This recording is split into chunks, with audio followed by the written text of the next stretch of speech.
were shattered this week as John McEnroe lost to Argentina's Guillermo Vilas. Although McEnroe is the world's second-ranked player, Vilas' calm, steady playing enabled him to capture the title. The match lasted a grueling 4.5 hours in 86-degree heat. Time for our first pop quiz. In our story on the Belgium riot, we told you Belgium is divided into two parts. French-speaking Belgians live in the south, and Flemish-speaking Belgians are in the northern part of the country. Flemish is a language similar to Walloons,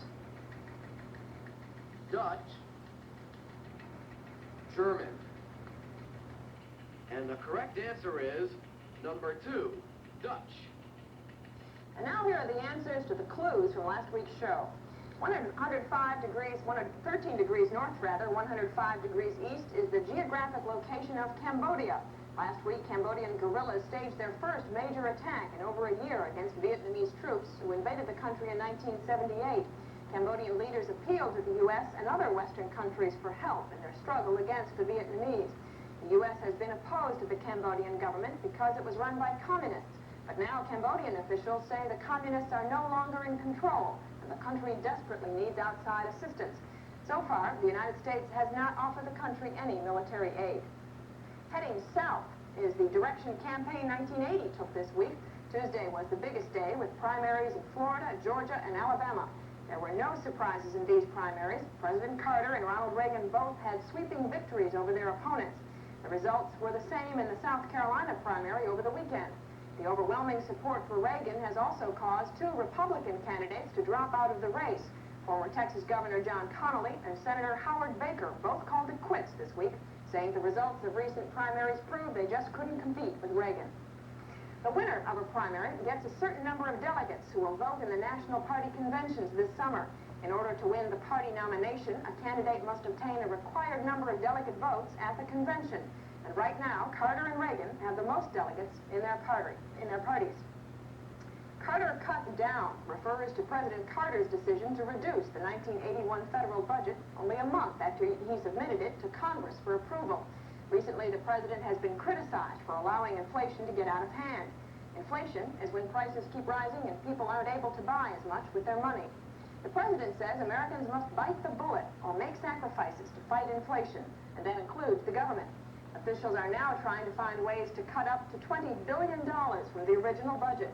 The president has been meeting with economic advisors all week to decide which government programs will receive less money.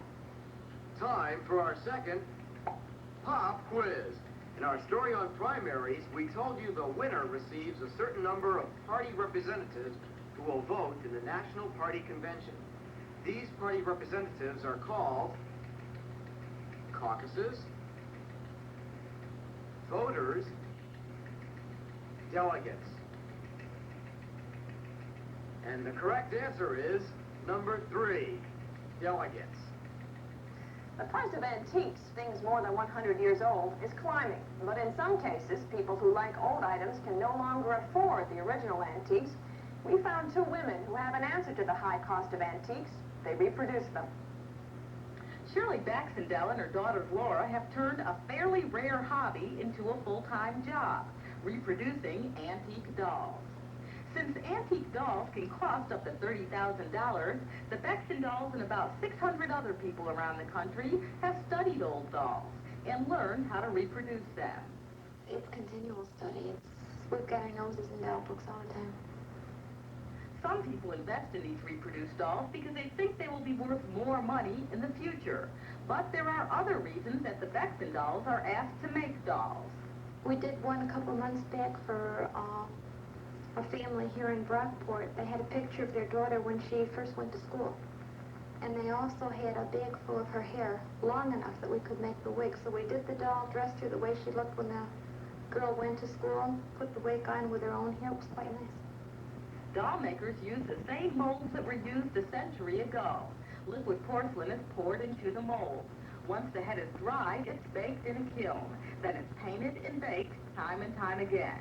The body and head are strung together with elastic. What you do is you string one leg up through and the other leg, and you tie them both together up on top. And then you string the arms together here, and you have to clamp it and pull as hard as you can and then clamp on the other arm. Doll making, says Shirley Baxendale, is an art.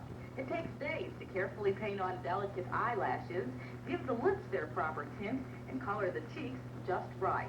But when you've finished, if you do a good job, you have a copy that is very hard to tell from the original. For Assignment The World, I'm Kay Lowry. 9 years ago this week, March 10, 1971, the U.S. Senate approved the amendment giving 18-year-olds the right to vote. Today, this youth vote is considered essential to a political candidate. As we told you in our story on budget cuts, President Carter is trying to reduce government spending by cutting out certain programs in various federal departments.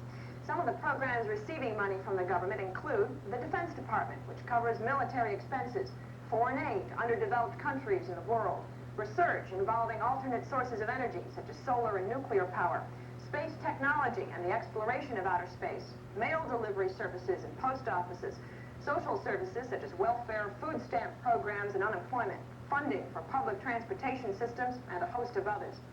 Some congressmen think there should be across-the-board cuts in all departments, while others think the cuts should depend on the type of program. If you were President Carter, which programs would you spend less money on, and why? Write and let us know what you think. We'd like to hear from each one of you. Our question of 2 weeks ago on whether or not junk food should be sold in schools has stimulated a response exceeded only by our question on the Olympic boycott. Of the over 1,500 letters received, 51.9% said that schools should not be allowed to sell junk food. In opposition, 43.1% said schools should be able to sell junk food, and the remaining 5% were undecided. The main reasons cited by those who think junk food does not belong in school were that those foods cause tooth decay and are not nutritious. In her letter, Laurel DeGeorge is concerned that most students don't care about vitamins and nutrients that are good for them. They like junk food just because it tastes good. Students don't realize that food that is good for them tastes good too. And Frank Brudecki notes some irony when he says, the schools are always telling us not to eat junk food, and yet they go and sell it. On the other side of the issue, those in favor of the sale of junk food argue that it should be available in limited amounts or only for those students who finish their lunches. Others thought that only students who have parental permission should be allowed to purchase junk food. Robert Lane thinks that schools should sell junk food to whoever wants it, but, he says, you should have to eat a regular lunch first.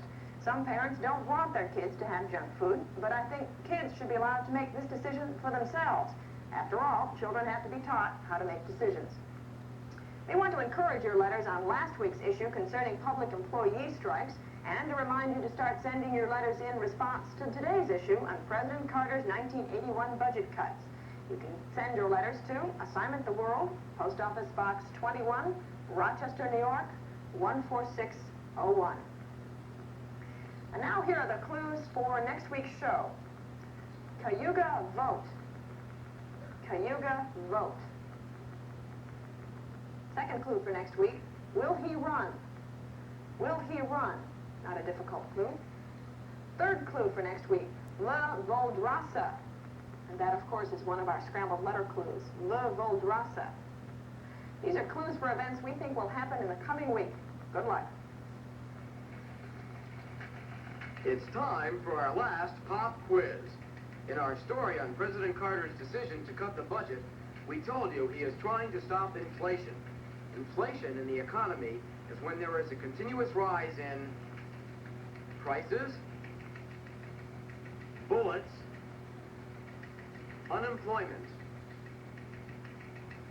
And the correct answer is number 1, prices. Everyone's heard of the Incredible Hulk, Superman, and Wonder Woman, but have you ever heard of Crawfish Man? A children's author created the character after watching the Incredible Hulk on television. The hero is Mr. Bonin, a mild-mannered fisherman from the Atchafalaya swamp, until one of his friends gets into trouble. And then he ducks into some nearby weeds, mumbles a few magic words, and boom, Crawfish Man, half human, half shellfish, comes to the rescue. And you better watch out, he travels faster than a speeding alligator. And that's our show for this week. From all of us here at Assignment The World, I'm Ginny Batchelor. We'll see you next week.